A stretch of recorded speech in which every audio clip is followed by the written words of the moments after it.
साथियों नमस्कार। Real news channel में आपका हार्दिक स्वागत है। एनडीए में पहले से एनडीए का पलड़ा बड़ा भारी बताया जा रहा था। हालांकि मनु मीडिया तो आज भी वही बता रहा है, लेकिन हकीकत कुछ और है। जब से अमित शाह ने आज तक की अंजना ओम कश्यप के सामने इंटरव्यू में कहा था कि बिहार का सीएम बनाने वाला मैं कौन होता हूं, अंजना जी, चुनाव के बाद में जो विधायक जीत के आएंगे वो डिसाइड करेंगे, वो अपना नेता चुनेंगे और वो मुख्यमंत्री बनेगा। इससे नीतीश कुमार को बड़ा झटका लगा। और जो नीतीश कुमार पहले से सोच रहे थे कि पूर्व की तरह ही अब की बार भी भारतीय जनता पार्टी उनको मुख्यमंत्री उम्मीदवार बनाएगी, लेकिन ऐसा नहीं हो पाया, जिस पर नीतीश कुमार एकदम बदल गए और उनके साथ मांझी और भी छोटी पार्टियां साथ हो गईं। अब मामला एक तरफ चिराग पासवान और बीजेपी, दूसरी तरफ मांझी और नीतीश, कांटे की टक्कर है। हालांकि भारतीय जनता पार्टी चिराग पासवान को आगे करके नीतीश कुमार की पार्टी को खत्म करने की प्लानिंग पहले से कर रही थी, वो दिखाई दे रहा था, लेकिन वो बात अब सामने आई और नीतीश कुमार ने अपने रंग दिखाए। कुल मिलाकर अब भारतीय जनता पार्टी को इंडिया गठबंधन या जीटीए गठबंधन से लड़ने के साथ साथ पहले अपने एनडीए गठबंधन में ही नीतीश और मांझी जी से टक्कर लेनी होगी। इसके अलावा बात करते हैं इंडिया गठबंधन की। इंडिया गठबंधन में हालांकि पहले से काफी तकरार थी, अब कुछ मामला सुलटा लिया है, हालांकि पूरी तरह से नहीं सुलटा है, लेकिन फिर भी सुलटा लिया है। अब घोषणा भी कर दी है, कांग्रेस और आरजेडी और कम्युनिस्ट पार्टी तीनों ने मिलकर घोषणा की है कि वो मिलकर चुनाव लड़ेंगे, कोई डिस्प्यूट नहीं होगा। तेजस्वी यादव को मुख्यमंत्री और मुकेश सैनी को उप मुख्यमंत्री बनाने की घोषणा कर दी है। हालांकि घोषणा तो तेजस्वी यादव को मुख्यमंत्री और मुकेश सैनी को उप मुख्यमंत्री बनाने की है गठबंधन ने, लेकिन कुछ यूट्यूबर्स एडवांस में या कहेंगे फालतू की अफवाह भी उड़ा रहे हैं कि इसके बाद में सूत्र बता रहे हैं कि 3 उप मुख्यमंत्री बनेंगे, उनमें दलित मुस्लिम भी होंगे, आदि आदि। हालांकि बेकार की बात है।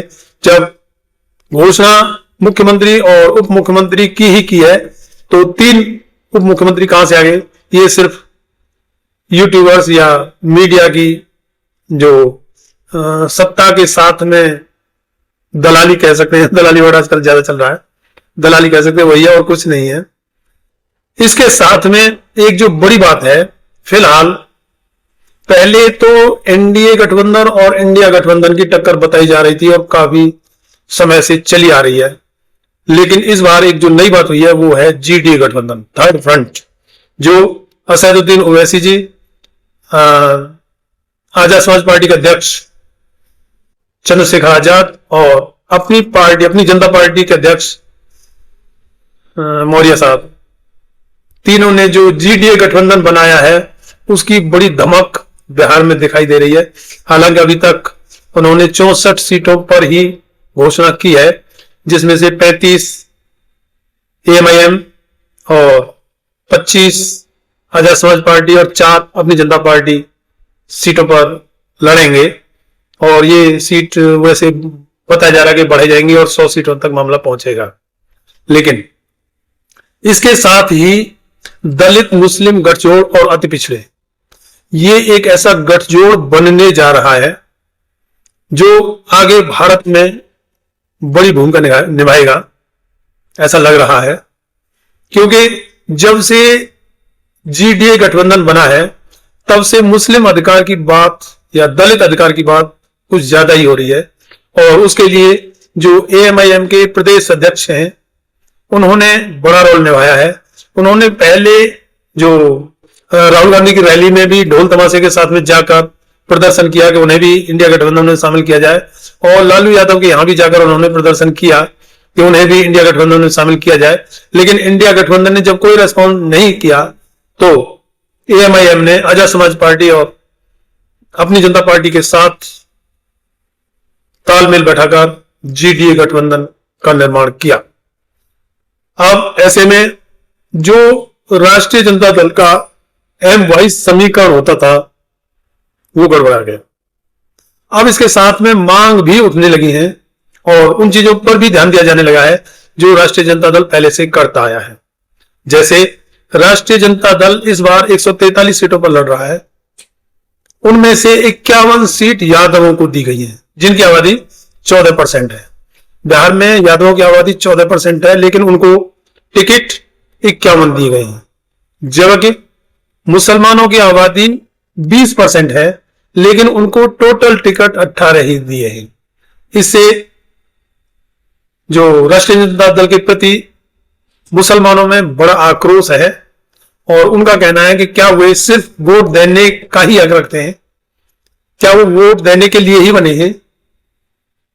जब तेजस्वी यादव सामाजिक न्याय की बात करते हैं, उन्होंने जातिगत जनगणना या जातिगत सर्वेक्षण जो कराया था वो इसलिए कराया था कि जिसकी जितनी संख्या बारी उसकी उतनी हिस्सेदारी, और यही सामाजिक न्याय कहता भी है। लेकिन जब टिकट देने की बात आई तो 51 टिकट, जो 14% आबादी है उसको 51 और जो 20% आबादी है मुसलमानों की उनको सिर्फ 18 टिकट तेजस्वी यादव ने दिए हैं, जो बिहार में मुसलमानों का राष्ट्रीय जनता दल के प्रति आक्रोश का कारण बना हुआ है। अब वैसे तो एक तरफ Manu media, main stream media जिसे कहेंगे, वो एनडीए के बारे में बड़ी बड़ी बातें कर रही है और एनडीए का फाइनल जीत वो बता रही है।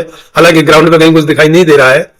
भारतीय जनता पार्टी के विधायक और उप मुख्यमंत्री तक को गांवों से खदेड़ा जा रहा है, ऐसे में उनको वोट कितने मिलेंगे तो सामने दिखाई दे रहा है। लेकिन वैसे होता तकरीबन ऐसे ही है।